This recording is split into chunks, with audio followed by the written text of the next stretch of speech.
Ciaran Carey joins me to talk about the All-Ireland final between Waterford and Limerick. Ciaran, first things first, are you feeling good about Limerick at the moment? Yeah, without a doubt, Shane. And, when you look at the championship, I suppose the longevity of it usually was 5 to 6 months.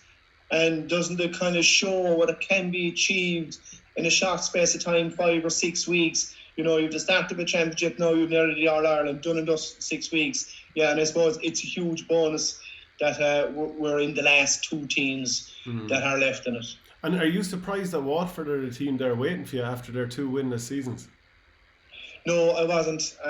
As soon as I heard Liam Cahill was making inroads to Waterford, I suppose I was watching his success with Tipperary, and not only that, but he's one of a few managers and coaches presently out there that is up with the modern game, and if you're lacking behind tactically in the modern game, you're going to struggle, whether that's at club or at inter-county level, and he's up there, to be fair to him. Yeah, and what is it about the way he sets up his teams or the way he puts them out there that you would consider quite modern?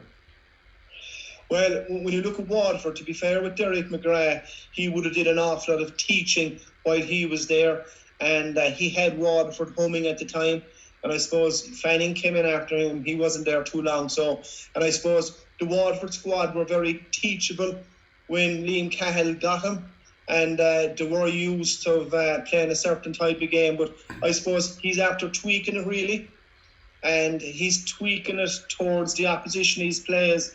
And I suppose Waterford, Shane, if I had to be brutally honest, they're the only county that I'm convinced that probably has a system in place and a plan in place that could rattle Limerick at various stages. And to be fair, they proved that in the Munster final. Yeah, and they were really good in the Munster final because you didn't have it all your own way, and even the second water break, things were level.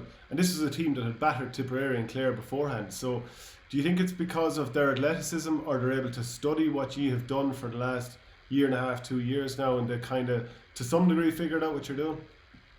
Well, I think athleticism at that level is hand in hand anyway.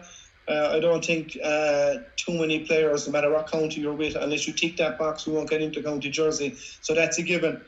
I think it's a lot of studying and his own imagination and how tactically he sets up his team, and obviously he has to teach that, and it takes a bit of time. He's only with him 12 months, so he has a fair job done in 12 months, to be fair. And are there any aspects of the Limerick play at the moment that you're in any way concerned about? I mean, they've come through winning every game, but I can't say I was blown away by the performance against Limerick or against Galway, and haven't watched it back. Galway missed a lot of chances late on, even though they were misfiring. Yeah, and I suppose if we look at Limerick at the start of the year, Clare was their first game. And I expected more from Clare, especially taking into consideration you had new management and you had Brian Lohan with him, who was a big fish, big name. And, they didn't even lay a glove on Limerick, really. And I suppose Limerick at that stage, they were trying to mould Barrynish into a cornerback. And I'm just watching the progression as the team from that day up to the Galway game. To be fair, Barrynish has settled in beautifully cornerback. Dan Morrissey's after going in there full back. He appears to be getting better. You've Sean Finlay on side him, who's solid as a rock. I suppose the one player who doesn't get a whole pile of credit really is the man behind him. A very experienced player, cool, calm, composed, under pressure. And, the six backs would depend an awful lot on Nicky Quaid, and he pulls an awful lot of strings in there. So I think it's important to mention him. But you're right, going back to your point, I watched the Galway game, and I suppose when the final whistle was blown, straight away what I said to myself, okay, definitely Limerick wasted a lot of chances, but from a Galway point of view, I said to myself, the unforced errors here and a few silly puck-outs at the time, and they were punished in all of them. Played a big part in it. Now, having said that, on the other side then, you had 5 line balls going over as well. That's true, absolutely, yeah, because it could have been a different game because of that. But the other thing that I would say about Limerick, and they'll rightly go in as favourites, but I think to some degree moving around the team as they've had to do with putting Dan Morrissey full back and then Barry Nash corner back and then bringing back Kyle Hayes, and some aspects of it were working really well. But I don't know if they're like, and then obviously Keane has gone from midfield to centre forward, and David Reedy was in and out, and even Aaron Gallan, he's after hurting his ribs, and even like his finger was well bandaged up, and I don't know if he's striking the ball as well as he can do at the moment. Like I remember playing a challenge match against his college a couple of years ago, and just the sound of the way he strikes the ball, it just sounds lovely. But I don't know if he's striking it just perfectly at the moment. So Limerick favourites, but I feel like there are a couple of issues there.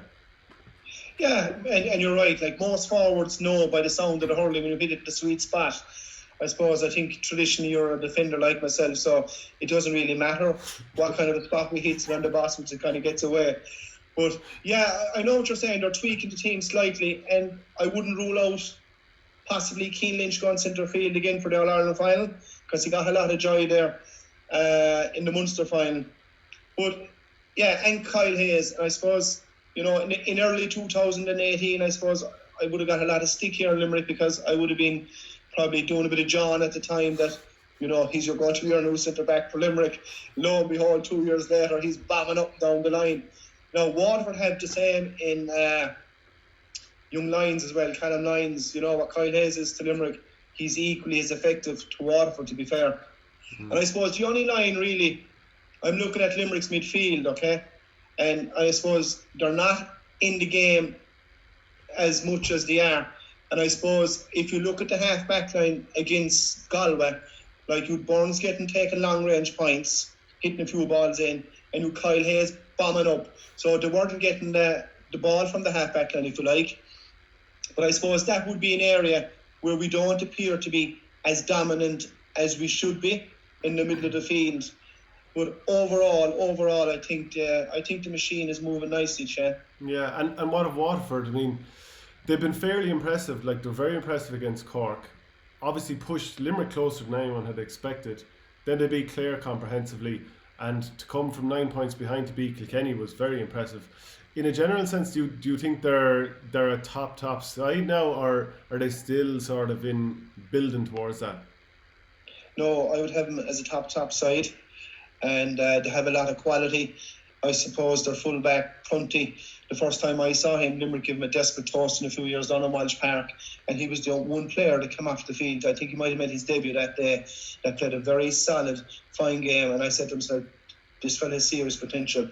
But I suppose their line really for me is similar to Limerick, have a very strong half-back line. You know, Kevin Moran is around a while, but he's hurling like a 22-year-old. You've Ty DeBoer, who has been an outstanding servant for Waterford, extremely consistent. Whether he's an out-and-out sweeper or not, he still sweeps. He's that good. And you've the new kid on the block then, Callum Lyons alongside him. So I believe Hegarty, whoever sent the forward for Limerick, and Tom Morrissey, that line possibly will determine who's going to be All-Ireland champions in 2021. And, you know, young Bennett is flying. Austin Gleeson, new generation of him as well. And so, yeah, to be fair, I rate Waterford as a top team. I don't see it as a flash in the pan. I see there was a lot of teaching got into what they were doing. They took it a game at a time. And to be fair, they deserve to be in the All-Ireland final.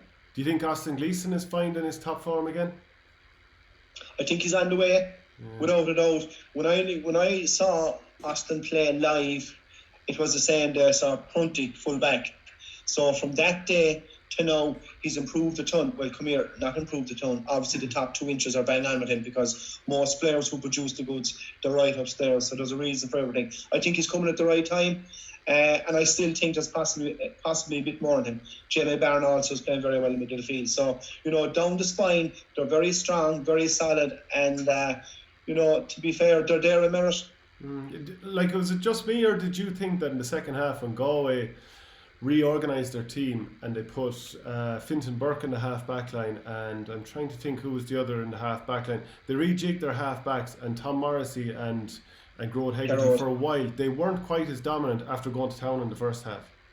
I agree with you, definitely they did that, and it worked, right? But I suppose after the game I just felt, you know, Galway were trying to kind of stunt Limerick and curtail them. I don't know, did they fully believe that they were good enough to go out and topple them. I believe if they had that mentality, they could have been a lot closer. But while that was going on, whatever it is about this Limerick team, they're usually strong in the second quarter and the final quarter.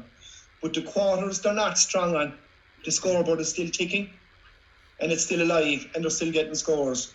Because to be fair, if Hegarty is held for a while and Morrissey is held for a while, you're not going to hold Keane Lynch, you're not going to hold Aaron Gillane, and you're not going to hold Flanagan. You're not going to hold the six of them. You can hold 2 or 3. But if you trust your defence enough to do the job, well and good. So it's all depends on what way Waterford tactically are going to attack that one. And do you think, I don't know how well you know Liam Cahill or not, but do you think it makes much of a difference that he's coming into his first final? Like, he's been very impressive so far. Oh, without a doubt. Listen, like any manager getting involved in any team, I'm a firm believer. You need to strike while the iron is hot. And there's no point waiting for next year or the year after. And, he had a bit of material to work with. And I suppose he kind of left off a few bullets well before he went in. And you could see this guy means business, and his track record spoke for itself. So, as I said, I don't see Waterford being there as luck or as a fluke. They're definitely there on merit because, if your line is right and tactically up with the modern game, you have a great chance. The last day, and maybe it's through with Aaron's finger, but I'm not sure with Graham Mulcahy and Seamus Flanagan who started the last day. Flanagan got a couple of points. But it does seem like the full forward line isn't quite firing the way it was maybe against Tipperary earlier in the season. Would you have any concern with that? And I know Galway played a sweeper in front of them. Yeah, I wouldn't because of buckets of material. I wouldn't be surprised if you saw Casey at 11 in the All-Ireland final. At 11, and he came on the last day, to be fair, and did well. Never really came on, got a lot of possession, probably could have hung 1-2 and didn't. But I suppose where I would be slightly critical of Limerick, right? And the reason I am because of the firepower they have, the strength, the pace, the skill they have up front. I believe if they got into a habit of hanging goals, it would bring them possibly to another level again. They got 3 against Tipperary. Okay, I think my memory serves me right. It was kind of a kick by Aaron Gillane to bury the penalty, and Flanagan came on. I think he hit a ball and deflected in. They're a team that should be hanging 3 or 4 goals a game, my own opinion. I think if they got that ruthless streak, it would probably bring them into another place where they haven't been before. But has this always been the way throughout this run of these few years? Even remember Aaron Gillane used to be turning, going through on goal, and a lot of time he'd have the hurley stripped off him or whatever, and he was kicking attempts. Or is it that these aren't goal scorers that you have in the forward line? Is that part of the issue? No, I'd say, Shane, they're not concerned. Yeah. They are capable of kind of, and the old saying, take the points, the goals will come. That was all thinking, right? That's fine, we all agree with that. But we don't have to play by it always. You can still kind of nail down and set a target. Yeah, we need to hang 4 goals today. Listen, they're capable of getting 25 or 40 points. And if they hit that 30, 33 points and have no goal, it could still get them there, right? I'm not disputing that. But I just think they have the ability to hang a few more goals, but it might be in the coaching manual. I don't know. I can't answer that one. Yeah, and I don't know if you've ever played with a cracked rib or bruised rib or whatever it is that Aaron Gillane has, but if he can't play at 100% and he's not motoring, I mean, he didn't have his greatest game against Galway, great and all as he is as a player. I'm not sure anyone else can play that same role in that Limerick team. Yeah, and to be fair, he plays it exceptionally well. And I know traditionally you're a defender as well, and I'm a defender. And whether it's old stock or old way of thinking, I certainly wouldn't be having a forward behind me having a bird's eye view of it. I'd be behind him and I'd have the same view or a better view. But an awful lot of defenders seems to be falling into that trap, allowing him go behind. They're standing the yard in front, and I'm scratching the back of my pole saying, how are they allowing this? And when he has that advantage from you, and he's looking up, and Burns has it, or Kyle Hayes has it, they know exactly what's going to happen. He's going into space, and that's where the ball is going. But you're right, he plays a role brilliant. But the crack rib, I believe, You know, is it a crack rate? I don't know. I know Aaron, I know his form. He'll be fine for the All-Ireland. Yeah, because even interviewing Donal O'Grady on Thursday, he was saying he's 50-50, which I think we all know means he's probably going to be grand. But yeah, he'd be fine. Yeah, and what about Jamie Barron? I mean, he had 30 odd possessions against Clare, looked brilliant, excellent the last day. He's kind of like a micro machine going around the field. Like, he's brilliant to watch. Is he a player that you think that Limerick need to nail down? Or actually, are Limerick even bothered with nailing down players? The way they did in Denmark, Tony Kelly kind of shows they're probably not. Yeah, but what Tony Kelly did there now and did it the following day, the way the modern game is played, you are going to get a player who has this exceptional ability and is very creative at finding space, who probably will come off playing, scoring 7 points, 10 points. That's the way it's gone, because this space is allowing a very good forward to do that. But to answer your question, are Limerick really that concerned with the opposition? I'd say no, but they'll definitely possibly earmark 11 for Tadhg de Bourke. Tadhg de Bourke can hurt you because he's very influential and he's a great player. Yeah, and it'd be a big ask for the likes of Jack Fagan, who stood up so well the last day, to come and do that again, for Stephen Bennett to be knocking in 1-3 or what have you again. It's going to be a big ask, Shane, but the bottom line here is, if Waterford are going to top in Limerick and to win an All-Ireland final, unfortunately or fortunately, big guns will have to come to the party, and the big names will have to repeat what they did the last day. Other than that, you won't be successful. And what way do you see it going? I see it being very close. Like, Limerick beat Waterford 4 points. Their next game, Clare, 3 points. That's new territory to this Limerick team in the last few years. Okay, the All-Ireland final in 18, Galway came back, but I still firmly believe, Limerick were a lot stronger. The scoreboard probably didn't reflect what Limerick should have done. But outside of that, not too many teams have come into 3 points or 4 points to Limerick. So Waterford are going to get great confidence of bringing them to 4 points. I think it'll be very close. We need to be on guard. And I'd be hoping mentally for two of them we'll just have enough in the day to please get across the line. And what about watching the games from home? Very different experience. Huge different experience. But thankfully I'll be up at it, and I'm doing a bit of work for Radio Limerick. So I'm blessed that I will be there for it, because there'll be only a handful really at it. And, to be at any All-Ireland final, it's nice. So I will be at it, and very much looking forward. Very much looking forward to the test, to the match, to the performance, and tactically watching what's manifest in front of me. So it'll be interesting. Absolutely, and I'll be there watching it with you as well. So really appreciate you doing that, Ciaran, and I know you've had a tough time with family circumstances lately, so best wishes to you and your family. Good stuff, Shane. I really appreciate that. God bless you. Thank you.